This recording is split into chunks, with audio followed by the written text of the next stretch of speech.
이거 사장 나오라고 그래, 이거. 사장 어디서 사장? 사람도 없고 이거 지금 이거 너무한 거 아니야, 이거? 커피 맛이 왜 이래, 이거 지금?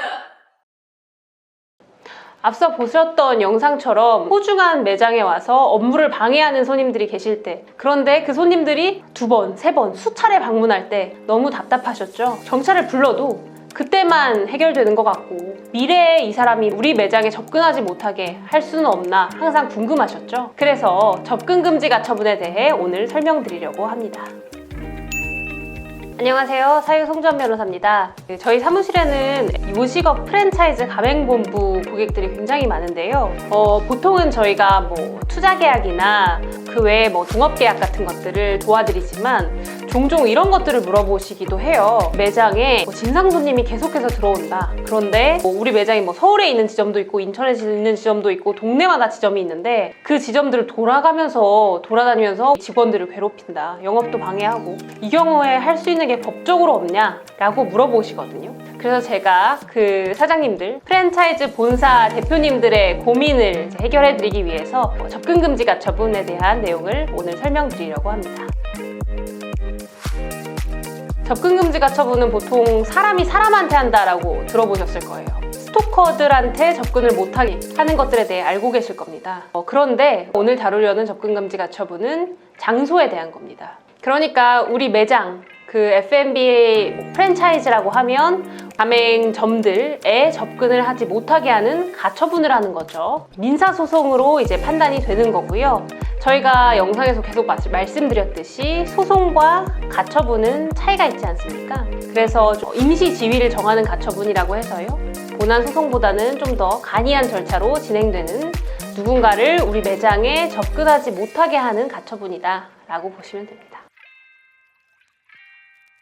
진상 손님을 퇴치할 수 있는 깔끔한 방법, 접근금지 가처분 이전 단계라고 하면 사실은 제일 좋은 거는 경찰 신고예요. 그러니까 경찰 신고를 하면 어쨌든 경찰이 출동을 해서 그 신고 기록이 남습니다. 추후 접근금지 가처분을 할 때 근거로도 사용할 수 있습니다. 그리고 CCTV를 좀 확보해 두시면 좋아요. 그러니까 뭐 처리를 위한 단계죠. CCTV를 확보해 두시고 만약에 점원들이 이 진상 손님 때문에 좀 다치거나 어려움이 있었다라고 하면 그때 바로 진단서를 떼두시고요. 진술서를 받아주시는 것이 좋습니다. 보통 가처분을 하면 본안, 그러니까 소송을 하기 전에 있는 임시적인 처분이라고 해서 꼭 본안을 하셔야 됩니다라고 저희가 말씀드리거든요. 그런데 접근금지 가처분은 이와 달리 만족적 가처분입니다. 그러니까 가처분만으로 원하는 것이 이루어지고 그 이후에 본안 소송을 하실 필요가 없습니다. 제가 아까 말씀드린 진상손님 퇴치법이랑 좀 대동소이해요. 첫 번째로는 그 사람이 우리 매장에 방문했을 때마다 경찰 신고를 하시는 것이 좋고요. CCTV도 확보해 두시고 점원의 진술서 혹은 손님들이 불편을 받고 손님들이 우리에게 협조하실 거라면 손님들이 작성하신 사실 확인서 확보해 두는 것이 좋습니다. 그러니까 법은 어쨌든 기록의 증거의 싸움이거든요. 그러니까 최대한의 증거, 최대한의 기록을 많이 남겨두시라고 말씀드리고 싶습니다.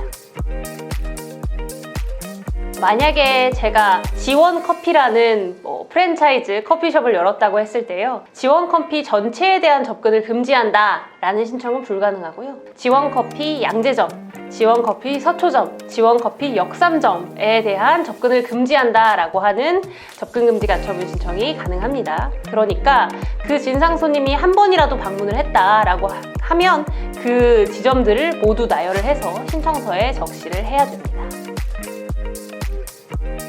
접근금지 가처분 인용이라고 하면 쉽게 말하면 승소를 하는 거죠. 그렇게 되면 통상적으로 주문에 이렇게 나옵니다. 접근을 하지 마라. 그리고 추가로 우리가 이렇게 신청하기도 해요. 막 사장 나와, 직원 나와 이런 식으로 이 진상 손님들이 얘기할 때가 있어서 직원들에게 면담을 강요해서는 안 된다. 이런 것들도 추가해서 넣고요. 그 외에 영업 방해하는 행위를 하면 안 된다. 폭언, 폭행 등을 하면 안 된다라는 등의 구체적인 행위가 기재되기도 합니다. 그리고 만약에 이 사람이 접근금지 가처분 명령이 나왔는데 이를 어기고 우리 매장에 접근을 한다라고 하면 그때 회당, 만약에 지원커피 양재점이 3번 접근했다라고 하면 회당 200만 원이라고 해서 600만 원을 우리한테 지급해야 되고 그런 금전적 제재까지 들어갑니다. 프랜차이즈 업주의 진상 손님 퇴치 솔루션에 대해 정리해서 말씀드릴게요.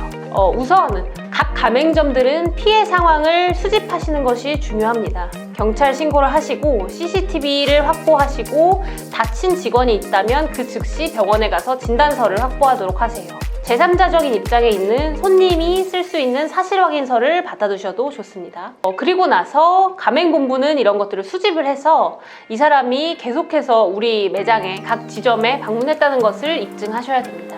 만약에 지원커피 양재점에 한 번만 방문했다라고 하면 이건 접근 금지가 안 되나요? 라고 물어보시는 본사 대표님들이 계신데요. 통상적으로 한 번만 접근한 것은 접근 금지가 안 되지만 지원커피라는 그 브랜드, 커피 브랜드에 많은 수로 방문을 했고 그리고 나서 계속해서 업무를 방해를 했고 라고 한다면 지원커피 양재점에 단 1회만 방문했다고 하더라도 양재점에 대한 접근 금지를 받아낼 수 있습니다. 그래서 저희 사유는요, 일단은 이 대표님들이 전달 주신 증거를 근거로 해서 접근금지 가처분 신청을 해드립니다. 접근금지 가처분 신청은 신청일로부터 한두 달 내로 결정이 나고요. 그렇게 되면 진상 고객을 퇴치하실 수 있을 겁니다.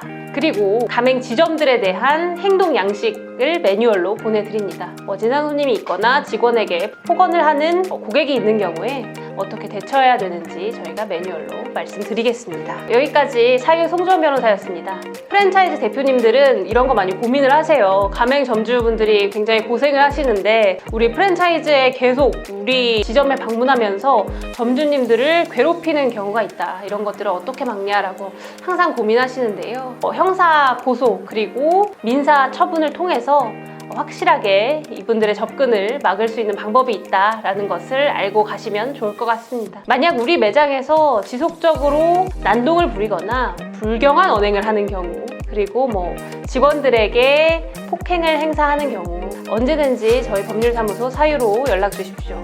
이에 대해서 저희가 민형사적으로 모두 해결해 드리겠습니다. 감사합니다.